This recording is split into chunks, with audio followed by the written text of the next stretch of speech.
Hi everyone, welcome back to అమ్మమ్మ నేర్పిన వంటలు. అందరూ ఎలా ఉన్నారు? బాగున్నారండి? నేనైతే బాగున్నాను. ఈ రోజున మామిడికాయ పప్పు అయితే మీకు చూపించబోతున్నాను. దీనికి కావాల్సిన పదార్థాలన్నీ అయితే మీకు చూపించేస్తాను. పునసకాయ వస్తుంది కాబట్టి ఇప్పుడు పునసకాయ వచ్చినది అయితే తీసుకున్నాను. ఓ 4 పచ్చిమిరకాయలు అయితే తీసుకున్నాను. తర్వాత మనకి పోపు దినుసులు అయితే అవసరం అవుతాయి, అవి కూడా తీసుకున్నాను. తర్వాత తయారీ విధానం అయితే చూపించేస్తాను. ముందుగా మనం స్టవ్ మీద బోరుముక్కలు పెట్టుకుని దాంట్లో 2 గరిటెలు కందిపప్పు వేసుకుని మనం బాగా ఎర్రగా వేయించుకోవాలి. ఇలా ఎర్రగా వేగిన తర్వాత కుక్కర్లోకి తీసేసుకొని ఒక 5-6 విజిల్స్ రానియ్యాలి.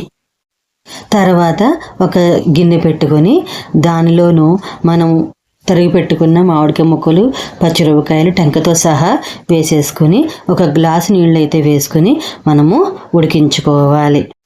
ఈ మామిడికాయ ముక్కలు ఉడుకుతున్నప్పుడే దీంట్లో చిటికెడు పసుపు, 1 చెంచా కారము, 1 చెంచా ఉప్పు వేసుకుని ఈ మామిడికాయ ముక్కలు మనం ఉడకబెట్టుకోవాలి. మామిడికాయ ముక్కలు బాగా ఉడికిపోయాయి. దీంట్లో మనం ఉడికించుకున్న పప్పు ఉంది కదా, తీసుకొచ్చి దీంట్లో అయితే వేసేయాలి. వేసేసిన తర్వాత బాగా కలిగి పెట్టుకోవాలి. తర్వాత మనము పోపుకి చిన్న బోరుము కూడా పెట్టుకొని దానిలో కొద్దిగా నేనైతే నేతిపోపు పెడుతున్నాను.